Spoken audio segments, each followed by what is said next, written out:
Cube Radio.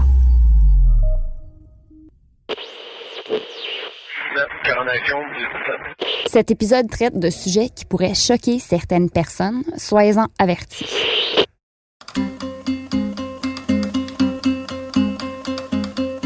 La dernière fois où on a effectué une saisie aussi importante d'héroïne, ça remonte à 2014. Alors, nouvelle saisie de drogue. 80 000 doses d'héroïne. Cette présence accrue de fentanyl. Les cartels de la drogue mexicains sont très bien implantés à Montréal.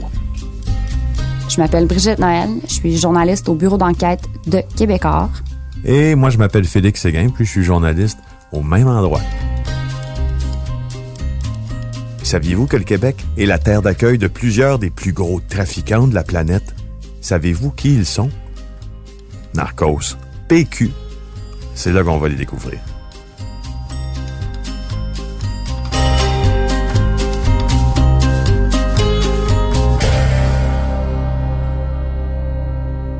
Salut, c'est Brigitte Noël. Aujourd'hui, je suis en studio avec Félix. Salut Brigitte, on remet ça. Good. Re-bienvenue. Re-bienvenue à Narcos PQ. Aujourd'hui, on vous présente un épisode spécial de Narcos PQ. C'est pas un nouvel épisode en tant que tel. On a déjà consacré un épisode à l'histoire incroyable d'Alain Olivier que vous pouvez retrouver dans notre fil d'ailleurs. On a pensé au fond que ce serait un moment très intéressant pour vous présenter l'entrevue que l'on a faite avec Alain Olivier. Printemps 2019, c'est Pâques. On est au festival Transistor, un festival de balado qui se déroule à Gatineau.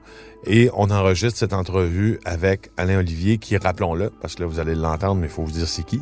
C'est un homme qui a été faussement accusé, emprisonné en Thaïlande, dans un complot d'importation d'héroïne. Une histoire complètement débile. Tellement débile, en fait, que le réalisateur, le cinéaste Daniel Roby, a décidé de faire un film sur sa vie et il sera disponible partout sur les écrans de cinéma très bientôt. Donc, pour mieux séparer la vérité de la fiction et pour entendre l'histoire au complet directement de la bouche de celui qui l'a vécu, on vous propose ici l'intégrale de notre conversation avec Alain Olivier, enregistrée devant public. Donc, je dois remercier Alain Olivier pour sa générosité. C'était une conversation complètement hallucinante. Et portez bien attention parce que faut que vous connaissiez le contexte de cette entrevue-là. On enregistre donc devant public au Festival Transistor et il commence à raconter son histoire. Il y a un thème de voix, il y a un calme très particulier et il s'installe un silence presque monastique dans cette salle-là. On voit que des gens sont très, très touchés, très, très émus. On vit un moment, il y a comme une forme de communion, c'est weird, là, qui s'installe là, à ce moment-là, mais c'est un moment touchant pour tout le monde et je pense que ça transparaît dans l'audio aussi. Ouais, quel personnage. Salut tout le monde, merci d'être aux premières.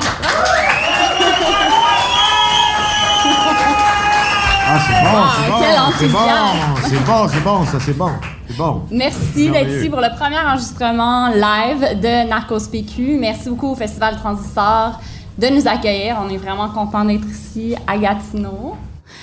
Aujourd'hui, c'est une histoire assez particulière. La personne que vous allez rencontrer aujourd'hui qui vient nous parler a passé 8 ans dans une prison en Thaïlande pour une histoire de trafic d'héroïne, mais ce n'est pas un narcotrafiquant. Son histoire ressemble plutôt à un genre de Making a Murderer du monde de la drogue. C'est un récit complètement rocambolesque d'erreurs sur la personne, d'opérations policières botchées et de vies brisées. Je vais vous remettre dans le contexte parce que ça s'est passé dans les années 80. C'est un récit qui a quand même fait les manchettes. Si vous vous dites que ça sonne un peu comme un film, ben ça va en être un. Il y a une production hollywoodienne avec, entre autres, Josh Hartnett et Antoine-Olivier Pilon qui va sortir bientôt. Bientôt en cet automne. Oh oui, bientôt. Oui, bientôt. Bref. Fin des années 80, la police cherche à démanteler un important réseau de trafic international d'héroïne. Pour une raison ou une autre, ils se rabattent sur le Québécois Alain Olivier. Ils pensent qu'Alain Olivier est un gros baron de la drogue internationale quand, en réalité, Alain Olivier n'est qu'un petit toxicomane. Les autorités essaient de le faire confesser, elles essaient de voir à quel niveau il est impliqué. Ils l'embobinent dans une espèce d'opération qu'on connaît aujourd'hui comme une opération Mr. Big. Sauf que dans le cas d'Alain Olivier, puisqu'il n'est pas un trafiquant, s'il n'y avait pas eu d'interférence de la part de la police, il n'y aurait pas eu de crime. En fait, il faut comprendre dans tout ça l'importance de l'opération Mr. Big, parce que c'est à peu près le dernier rempart du code criminel puis de ce qu'autorisent les juges à la police. Mr. Big, en fait, c'est une pièce de théâtre dans laquelle le policier qui veut faire avouer un suspect et qui a utilisé toutes les autres méthodes à sa disposition. Exemple, il veut faire avouer un suspect qu'il a tué telle ou telle personne et qui n'est pas capable de le prouver. De rares fois, il est autorisé par la Cour à utiliser l'opération Mr. Big. On va monter une pièce de théâtre à l'accusé et finalement, on va lui faire croire, souvent le scénario principal, c'est qu'on va lui faire croire qu'il fait partie d'une organisation criminelle et tout ça. Mais c'est une opération qui est balisée par le code criminel et c'est une opération de dernier recours et parfois, ça va pas bien, pantoute, et des fois, c'est pas nécessaire du tout. C'était le cas d'Alain Olivier. Alors, sans plus tarder, Alain Olivier.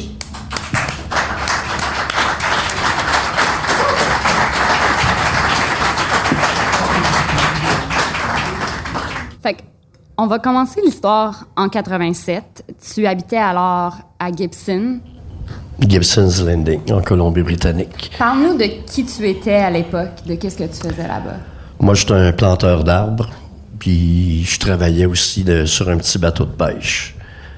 Puis je me suis ramassé, à un moment donné, à rencontrer une personne qui se disait pêcheur professionnel, puis m'invitait à m'associer avec lui dans sa compagnie. Puis à cette époque-là, moi, j'arrivais de Katmandou, j'étais accroché à l'héroïne. J'étais tout simplement un junkie, j'étais rien de plus. Puis à mon retour, j'avais ramené quelques grammes d'héroïne pour ma consommation personnelle.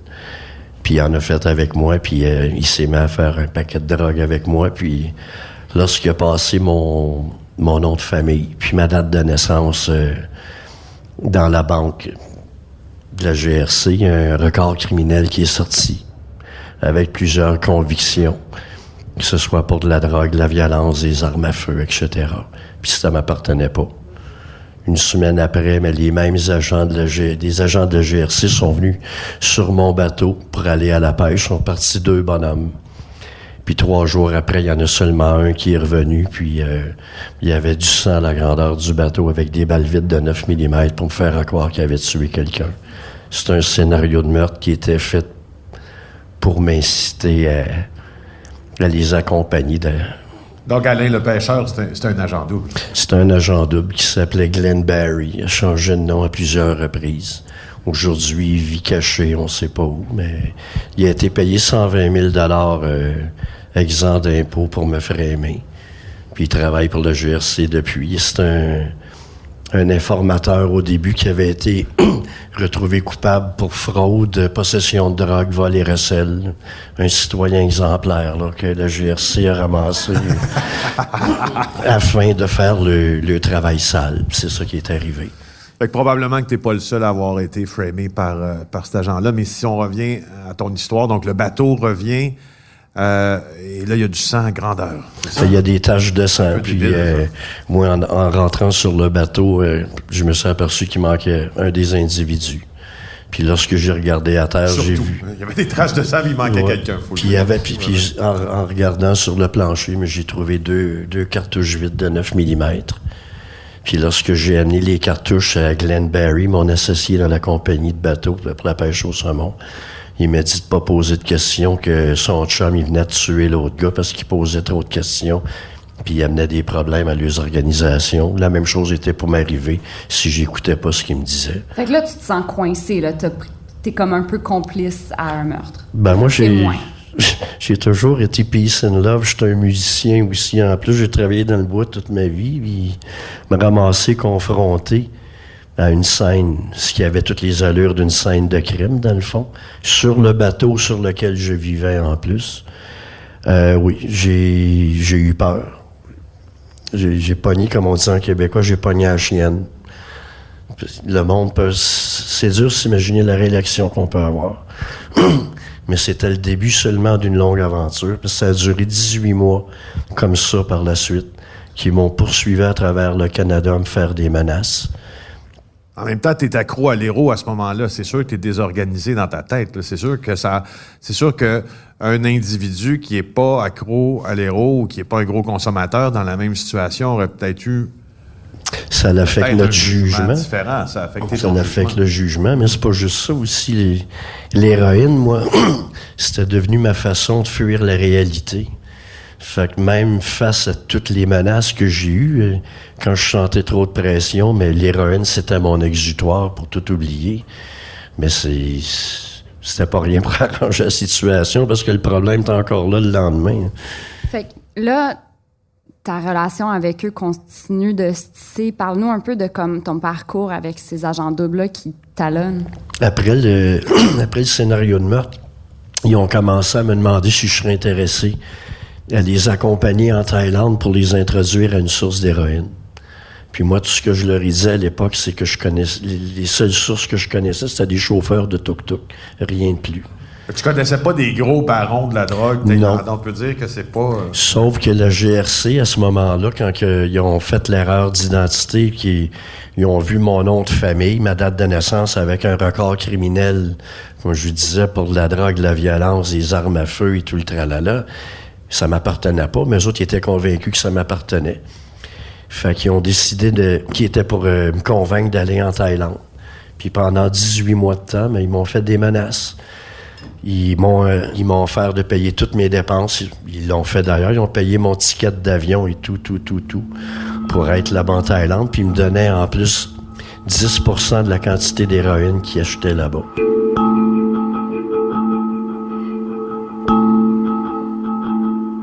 Tu as été en Thaïlande. C'était quoi à ce moment-là d'embarquer sur l'avion? Qu'est-ce qui t'a convaincu d'y aller finalement?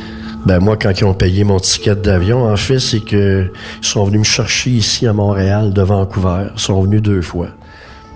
Ils sont venus me chercher ici. Puis moi, j'ai refusé de partir. Ils ont voulu même s'en prendre à ma famille. Ils savaient ce que ma famille demeurait. Ils ont fait des menaces qui étaient pour s'en prendre à mon père et à ma mère, qui était rendu quand même... Mon père était rendu à 80 ans à l'époque, là.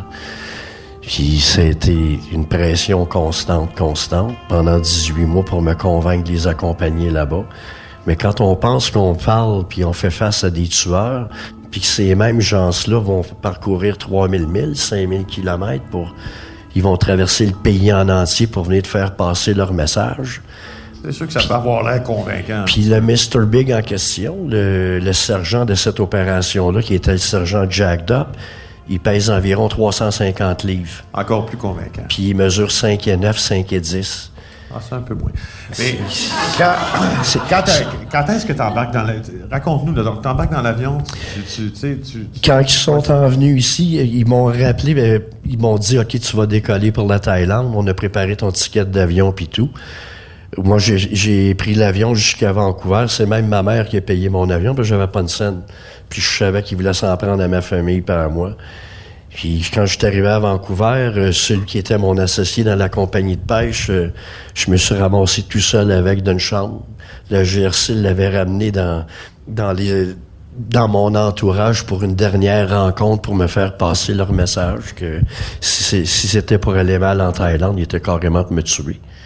J'ai vécu 18 mois de temps avec la crainte de me faire tuer parce que ces gens-là ont créé un scénario sur mon bateau, un scénario de meurtre. Puis ils m'ont fait à croire que j'étais rendu complice de meurtre, que j'avais manipulé de la preuve d'un meurtre en prenant les cartouches dans mes mains et tout. Fait qu'à ce moment-là, j'ai pas eu le choix à un moment donné. La pression est devenue tellement forte que dans la dernière rencontre, quand ils sont venus ici au Québec, ils m'ont dit « On va te donner pour 3 millions en héroïne. On va te donner 1 kilo d'héroïne. » Ils me donnaient 10% de la quantité qu'ils achetaient là-bas. Mais c'était toi qui étais responsable de trouver... Moi, j'étais seulement responsable de les introduire à une source d'héroïne. J'en avais pas. D'aller trouver 30 millions d'héroïne en tuk-tuk. Ouais, en tuk-tuk. Fait que t'atterris en Thaïlande, puis qu'est-ce qui se passe? Une fois rendu à Bangkok, j'ai pris l'autobus le lendemain matin pour Chiang Mai. Comme un baron le ferait. Ouais, en autobus. À la manière de Pablo Escobar. Ouais, en autobus, puis une longue ride, puis en arrivant à Chiang Mai, on avait une entente que j'étais pour les rencontrer dans un hôtel qui s'appelait le Maping Hotel. Puis dans les jours suivants, je les ai rencontrés là, puis Je les introduis ensuite à un chauffeur de tuk-tuk. Après? Puis quand ils sont allés faire la transaction, moi, ma job était faite. J'ai voulu m'éloigner, m'en aller, mais ils m'ont amené avec eux autres sur le lieu de la transaction. Puis la transaction, là, t'avais rien de garanti, là. Il n'y avait pas de... Ben, moi, je savais que les Thaïlandais, là, ils l'avaient, la drogue, parce que le Thaïlandais que j'ai rencontré là, moi, quand je suis arrivé là-bas, je suis parti du Canada, en fait, avec une photo d'un chauffeur de tuk-tuk qu'un Québécois connaissait. Puis je suis arrivé dans un hôtel à Chiang Mai qui s'appelait le Porn Hotel. Puis je suis arrivé avec cette photo-là, puis je me suis fait indiquer que le chauffeur de tuk-tuk, qui s'appelait ironiquement, c'était son surnom, il s'appelait Porn, lui aussi. C'est un nom commun, en fait. C'est un nom commun là-bas, mais il dormait dans son tuk-tuk. Puis je lui ai montré la photo que j'avais d'un Québécois ici avec sa femme. Ah, il dit, mon ami Richard, sa femme. J'ai dit oui, puis je lui ai dit, moi, je suis ici parce qu'il y a du monde qui veut avoir de l'héroïne. Est-ce que tu peux m'aider? Puis il m'a dit, ma sœur pourrait possiblement t'aider. Puis au moment de faire la transaction avec la sœur, la transaction n'a pas marché parce qu'elle a pensé que c'était des polices. Elle avait raison. On était dans une slum dans le bidonville de Chiang Mai. Puis il y a des enfants autour de sa maison à elle qui ont spoté des policiers sur des vélos. Puis elle a décidé de pas faire la transaction. Puis elle m'a dit, Alain, elle dit, c'est des policiers, eux autres. J'ai dit, ça se peut pas, ils ont tué du monde sur mon bateau. Ça peut pas être des tueurs, ils ont tué du monde. Chris, j'ai vu le sang, j'ai vu les balles. Je les avais dans mes mains, c'est sans compter toutes les menaces. C'est toute l'incitation au crime, un peu comme aussi m'offrir un pourcentage de la drogue. J'étais un junkie. C'est un peu comme offrir de l'alcool à un alcoolique pour lui faire du travail. C'est contre la loi. Ça fait partie des critères d'entrapment au Canada. C'est illégal complètement. Donc, une première fois, ça fonctionne pas. Donc, après ça, ça continue. Il y a eu 2 autres tentatives par la suite, puis ça n'a pas marché non plus, parce que les membres de la GRC voulaient absolument faire leurs transactions, eux autres, dans un lieu public, plutôt que dans un lieu qui était un petit peu plus à l'écart. Finalement, il y a eu le chauffeur de tuk-tuk en question m'a présenté à un autre de ses amis, une petite fille puis sa sœur, qui était dans la vingtaine. Puis eux autres, ils ont décidé qu'ils étaient prêts à faire la transaction, puis ils ont proposé de la faire dans le stationnement d'un cinéma à côté de l'hôtel. Puis une fois qu'on est sorti de l'hôtel pour aller vers la transaction, c'est là que j'ai voulu les quitter, puis ils n'ont pas voulu. Ils ont dit non, tu viens avec nous autres, t'es notre police d'assurance, que tout va bien aller. Puis au moment de la transaction, il y a un des membres de la GRC qui a sauté sur le Thaïlandais qui avait le sac de drogue. Son copain, mais lui, son collègue, il a sauté dans la boîte du camion où la bagarre se déroulait. Puis à ce moment-là, le truck est décollé, puis il y a un agent de la GRC qui s'est fait tirer une balle dans la tête. Il s'est fait tirer une balle dans la tête par son collègue. Puis ils sont revenus ici, puis ils ont dit que le membre de la GRC en question est tombé, puis il s'était cassé le cou, qu'il n'y avait pas eu de coup de feu. Puis moi, on m'a fait condamner à mort pour ça, pour m'empêcher d'en témoigner. Ouais. Bon, alors là, qu'est-ce qui se passe à partir du moment où cette affaire-là, qui est complètement invraisemblable, encore une fois, se produit? T'es arrêté? J'ai été arrêté par un membre de la GRC qui m'a remis aux autorités thaïlandaises ensuite. Qu'est-ce qu'il t'a dit? Quelle sorte de conversation? Quand il m'a arrêté, la première affaire qu'il a dit, c'est un gars de 6 pieds 4 qui faisait probablement 130, 140 livres de plus pesant que moi. Moi, je faisais 120 livres à l'époque. C'est lui qui m'a arrêté. Il m'a lancé d'un fossé. Il a sauté par-dessus moi.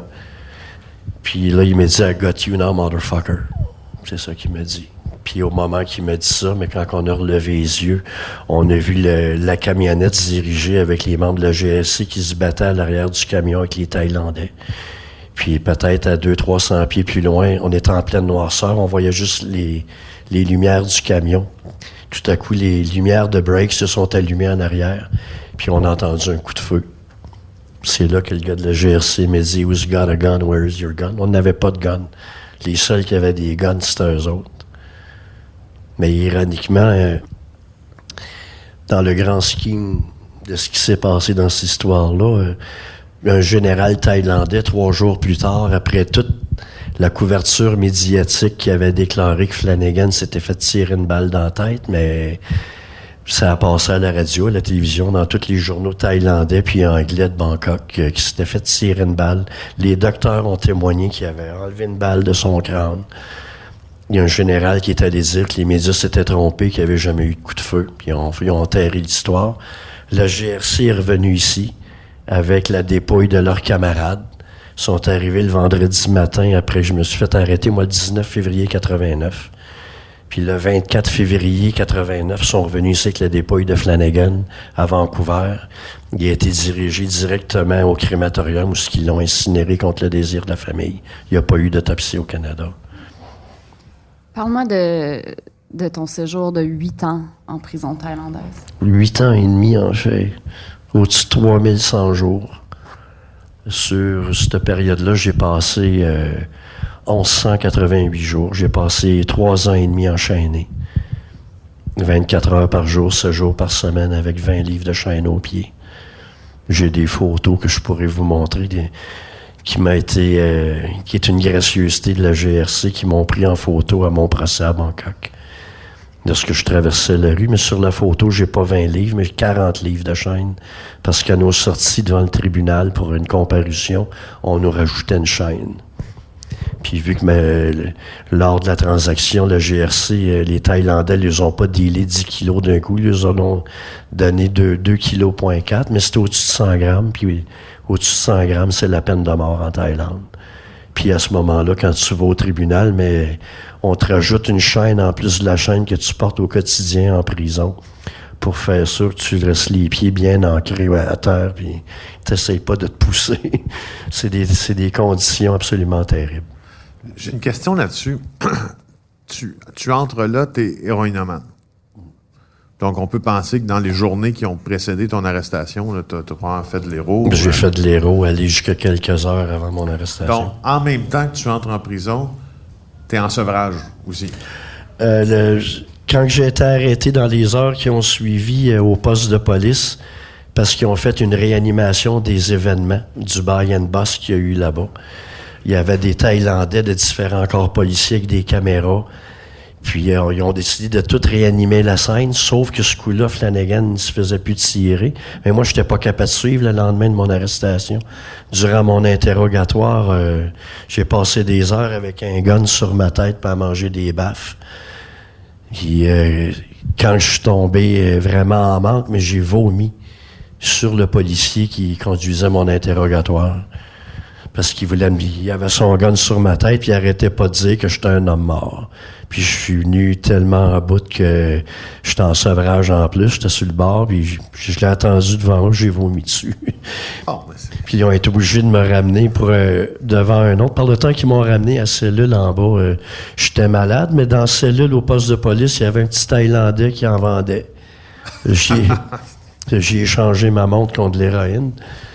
Puis même le lendemain matin, ça c'est la deuxième journée que j'ai changé ma montre, mais le lendemain matin, avant qu'ils fassent toute la réanimation des événements, le major Sompop de Chiang Mai, il a vu que je n'étais pas en condition de participer à cette journée-là de réanimation des événements qui était pour être faite sur vidéo, puis photo et tout. Fait que c'est lui qui m'a amené, il a envoyé quelqu'un qui m'a amené de l'héroïne qui était pliée dans un papier journal. Si ça n'avait pas été de l'héroïne, aussi néfaste que ça peut être pour la santé, j'aurais pas été capable de suivre, puis probablement que j'aurais pas... les 3 premières années et demie de ma condamnation, de ma sentence, jusqu'à temps que que la cour d'appel confirme que je ne serais pas exécuté en 92, je faisais de l'héroïne à tous les jours en prison. Puis il y en avait, là, ça rentrait au kilo dans la prison, là. Ça ressemble à quoi, une prison thaïlandaise? La prison de Bam Guan, c'est au-dessus de 8000 prisonniers. C'est 6 sections. Tu vis dans des cellules, il y a comme 48 cellules sur 2 planchers, comme 96 cellules dans chaque section. Il y a des cellules plus petites, il y en a des plus grandes. Tu peux être 30 à 40 dans une cellule. La première prison où j'étais, on était 100 par cellule. La cellule a fait 24 pieds de long par 16 pieds de large.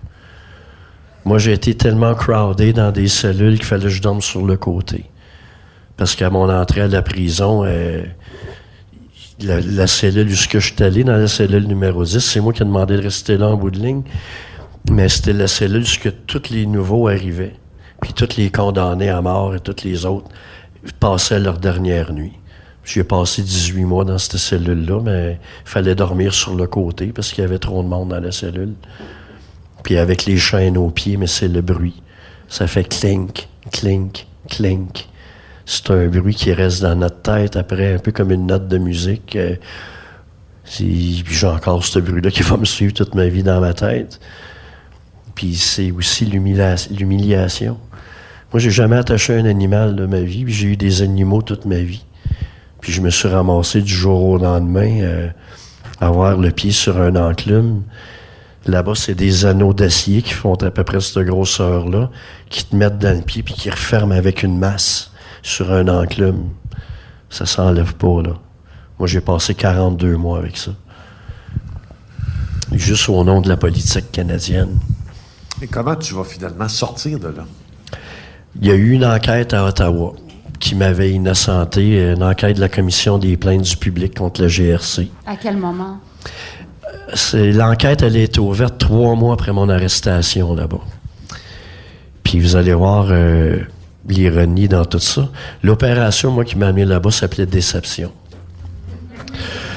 Puis lorsqu'il y a eu l'enquête à Ottawa, dans toute cette cause-là, à savoir ce qui était arrivé, puis sur la mort de Flanagan, il m'innocentait, mais on a caché le rapport d'enquête parce que c'était trop critique pour le GRC. Puis la commission des plaintes, à l'époque, comme je l'ai découvert, puis comme je viens de l'écrire dans mon nouveau livre qui va sortir au mois de septembre, le directeur de la commission des plaintes, à l'époque du public contre le GRC, c'est un ancien député commissaire de la GRC. Mais ça s'arrête pas là. Durant l'enquête, on a découvert aussi que le député commissaire de GRC en question, qui était le directeur exécutif de la commission des plaintes, mais son meilleur ami, c'était le grand patron d'Opération Déception.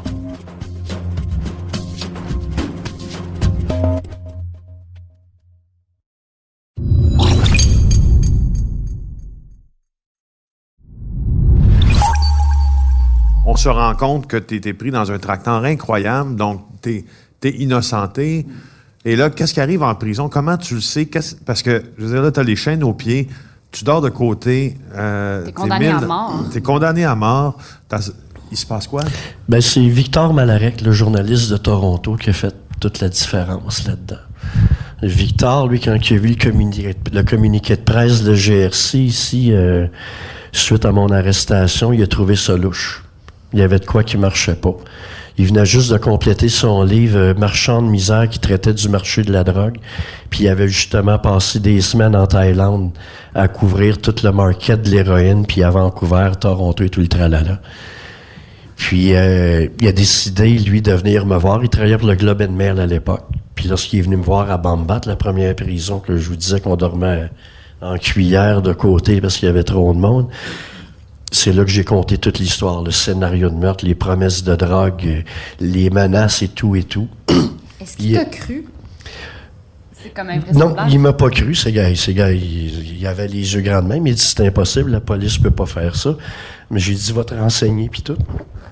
Puis pendant qu'il a fait son enquête, il a appelé le GRC. Il voulait pas répondre à aucune question.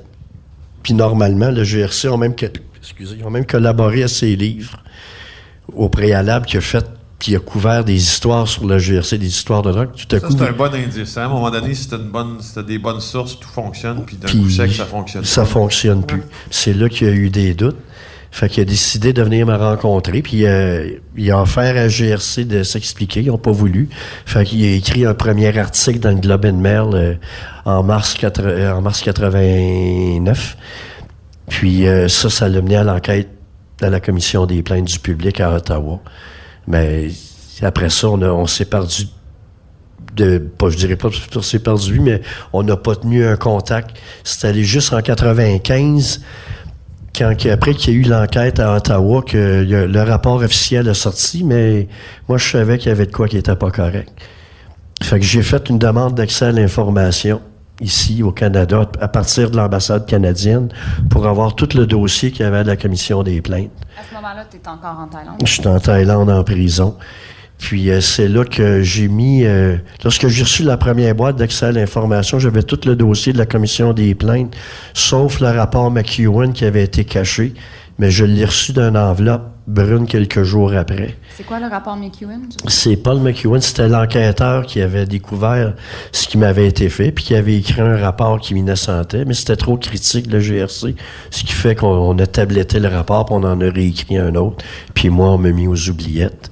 Mais Victor Malarec, il y a un enquêteur ici à Ottawa aussi qui avait des contacts avec lui, qui a envoyé le rapport McEwen. Puis à partir de là, il a écrit un livre en 96 qui s'appelle Gut Instinct, dont un chapitre traitait de mon histoire. Puis ça l'a forcé le gouvernement canadien, en bout de ligne, à me ramener au Canada sous les termes du traité qui était signé entre le Canada puis la Thaïlande à l'époque. Tu apprends ça comment en prison? Est-ce que tu te rappelles clairement du moment où on te dit « Alain, tu vas sortir d'ici ». Ah, je m'en rappelle en tabarouette. Oui, je m'en rappelle. Sauf qu'encore là, il y a toujours un petit quelque chose, il y a toujours quelque chose dans l'engrenage d'opération déception. Au moment où on m'a amené tous les formulaires pour revenir au Canada, qu'il fallait que je remplisse avant d'avoir la signature du ministre Herb Gray à l'époque, on me demandait de remplir telle puis telle affaire, puis on faisait état de tous mes antécédents criminels. Puis c'est là que j'ai vu que j'avais des antécédents pour de la drogue, de la violence, des armes à feu. J'ai jamais eu un ticket de ma vie, j'ai jamais parlé de police de ma vie, j'ai jamais eu d'antécédents criminels, mais tout à coup, je n'avais un dossier, j'avais 11 convictions criminelles. Puis ça m'appartenait pas. Fait que là, je me suis aperçu vraiment qu'il m'avait pris pour quelqu'un d'autre. Même, ça confirmait ce que je disais quand le GRC est venu témoigner à mon procès à Bangkok. Ils ont menti aux tribunaux en disant que j'étais le Pablo Escobar de l'héroïne au Canada. Puis ils sont allés dire que j'avais des antécédents criminels, que je faisais partie du crime organisé, etc., etc. Il n'y avait pas rien de vrai. Mais les juges en Thaïlande, ils voient des membres de GRC, là, des honorables membres de GRC arriver à procès en Thaïlande. Ils s'en viennent là pour faire leur job. Les juges thaïlandais, ils étaient ébahis de les voir là. Fait que c'était leur parole avant la mienne. Puis moi, vous prouvez pire que ça. Quand j'ai entendu dire le GRC à mon procès que j'avais un dossier criminel, moi, je savais pertinemment que c'était pas vrai. J'ai rempli une demande pour un background check ici à Ottawa, à la GRC. C'est le superintendant McCormick, à l'époque, qui m'a renvoyé une lettre, me disant que j'avais aucun antécédent criminel. Puis au moment de déposer cette lettre-là devant les juges durant mon procès à Bangkok, les juges l'ont regardé puis ils l'ont laissé tomber. Ils l'ont pas pris en considération parce que dans leur tête, une police, ça peut pas mentir. Donc, Alain, dans le fond, quand tu arrives ici, toi, à ce moment-là, c'est, pour prendre les termes qui sont les bons, tu as le feu au cul. Hein? Tu veux vraiment... Là, tu veux en... Tu sais, depuis le début que t'es framé, évidemment, mais là, tu veux... C'est la totale. Ben, je suis arrivé ici. Ben, j'ai poursuivi quand je suis revenu au Canada. Mais tu as été emprisonné. Oui. J'ai parti ma poursuite à partir de la prison à Sainte-Anne-des-Plaines à mon retour. Puis quand je suis sorti, mais c'est pas évident de trouver des avocats.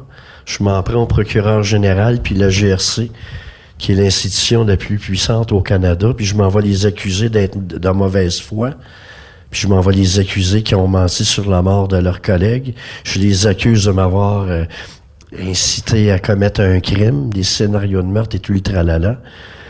Trouver des avocats, ça a été une longue bataille, puis ça a été de cogner à des centaines de portes. Puis c'est l'argent que ça coûte, c'est le temps.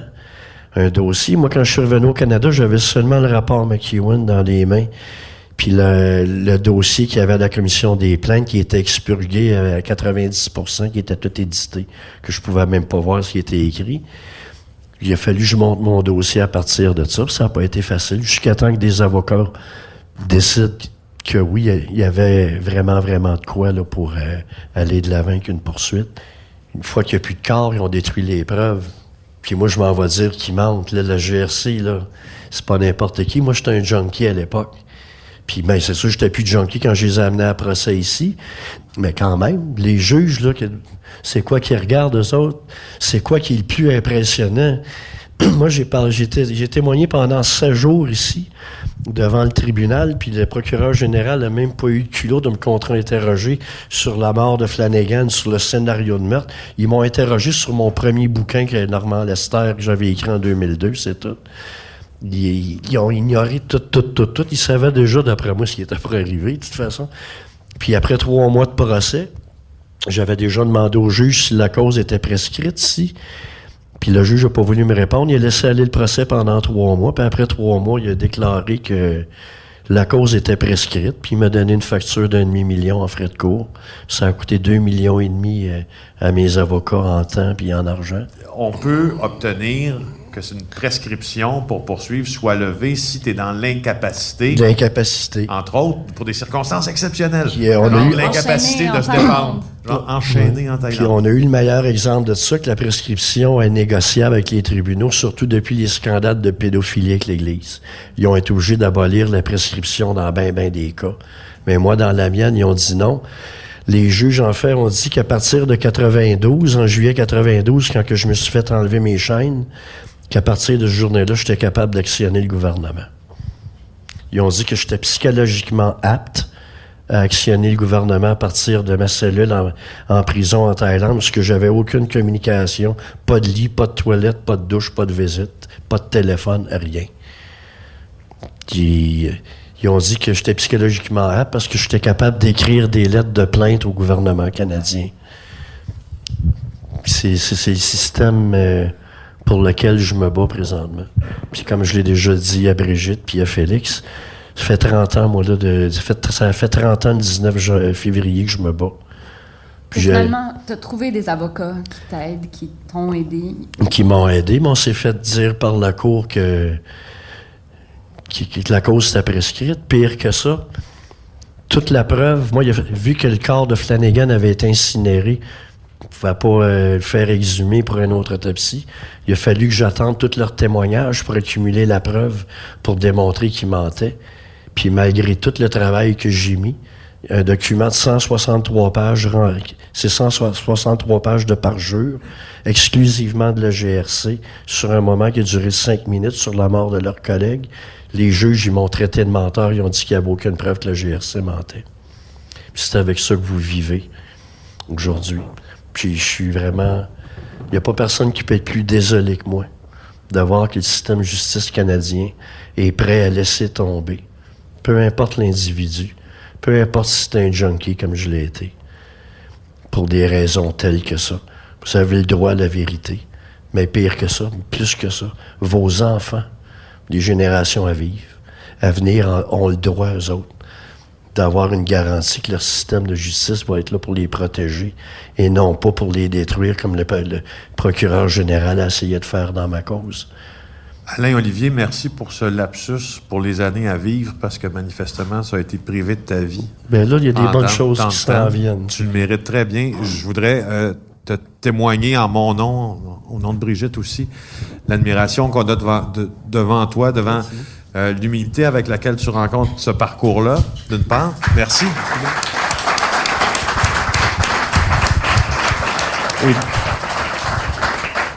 Et d'autre part, l'œuvre utile que tu fais pour témoigner de ce grand sentiment de reconnaissance que l'on a envers vous. J'aimerais que vous puissiez témoigner aussi à Alain votre reconnaissance, qu'il soit venu ici en lui posant les questions que vous désirez lui poser, parce qu'on a réservé une période pour cet espace. C'est pas évident quand je pense qu'il n'y a pas personne ici qui a jamais posé une question à quelqu'un qui a été condamné à mort. Hein. Ça peut rendre les gens timides un peu. Mais gênez-vous pas, moi je suis ouvert à... Peu importe vos origines, vos croyances, j'ai l'oreille ouverte, puis je suis prêt à écouter vos questions, parce que cette histoire-là, c'est pas juste à propos de moi, c'est à propos de vous autres.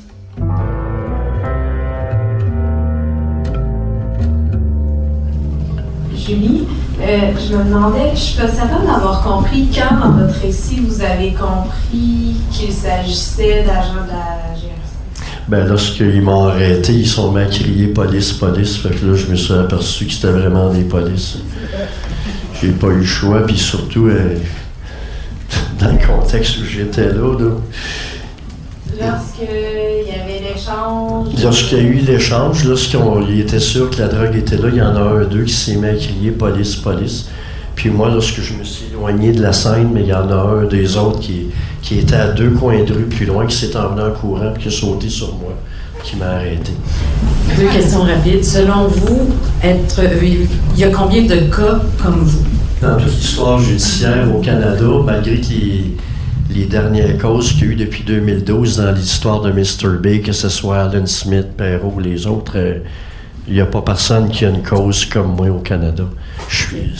C'est une première, puis ça va beaucoup plus loin là, quand c'est rendu que même des juges, le tribunal se ferme les yeux sur des agents de la GRC qui mentent sur la mort de leurs collègues, puis qui ont la preuve devant leurs yeux.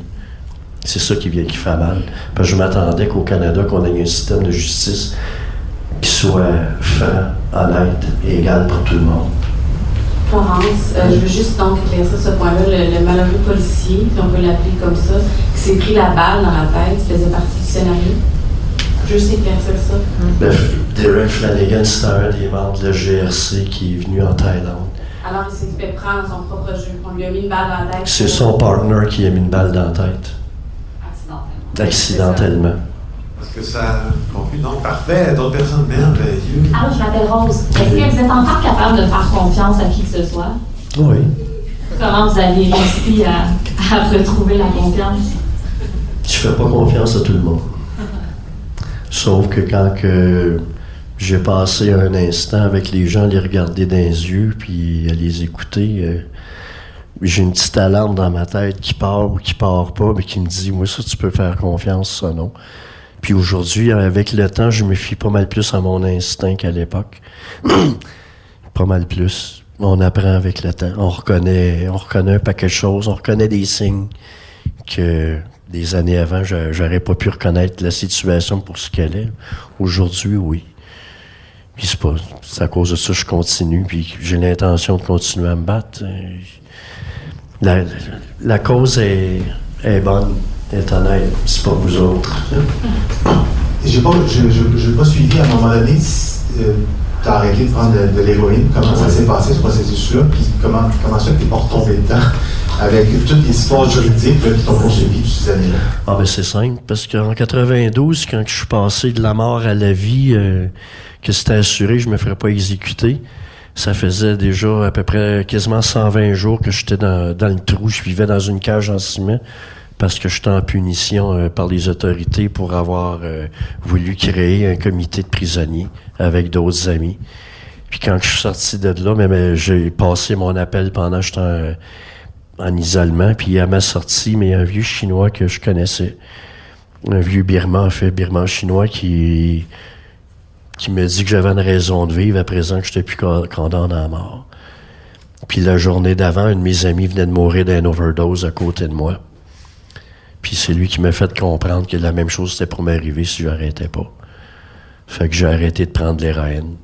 J'ai été 14 jours embarré dans ma cellule sans dormir.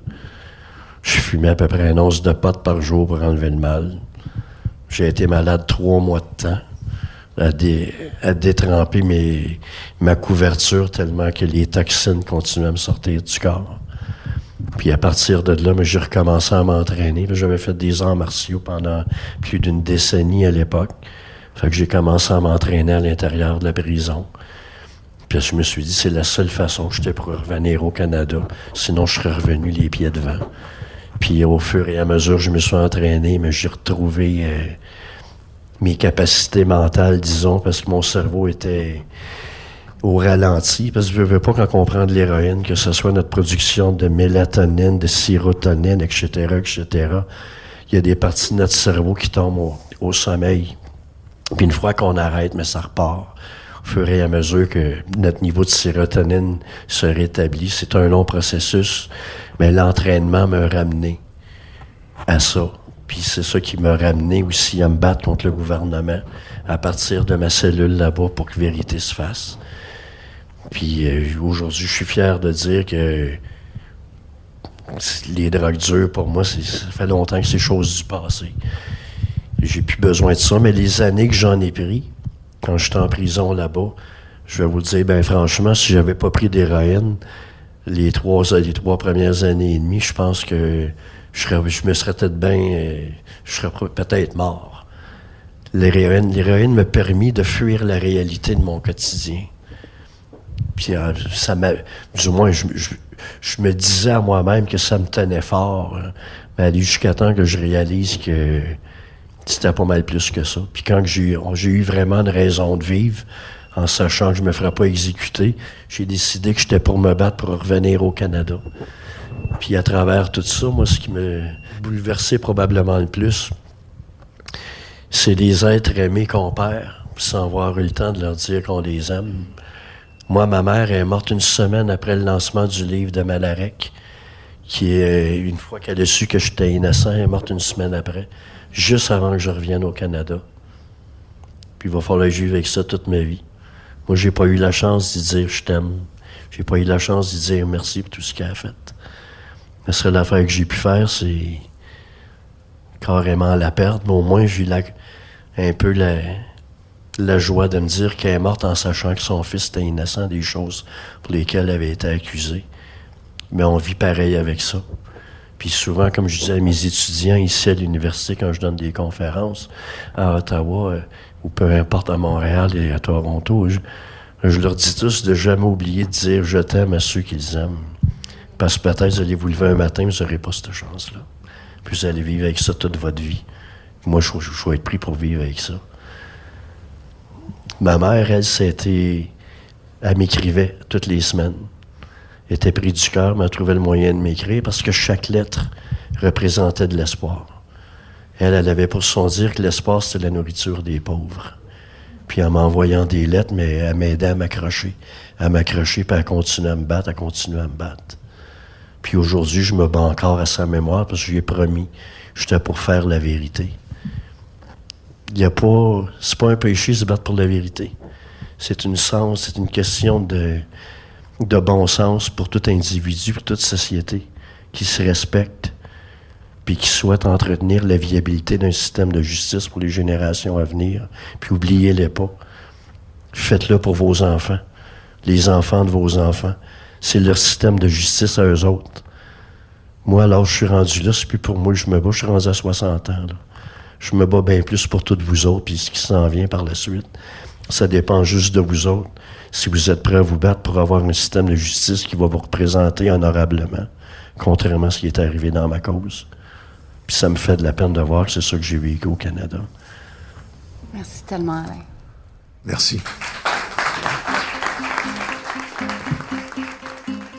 Un grand merci au Festival Transistor pour son accueil à Gatineau. À l'animation, Félix Séguin et moi-même, Brigitte Noël. À la régie, Bastien Gagnon La France. Au montage, Anne-Sophie Carpentier. Au mix sonore, Philippe Séguin. À ne pas confondre avec Félix Séguin. Merci beaucoup. Une production Cube Radio.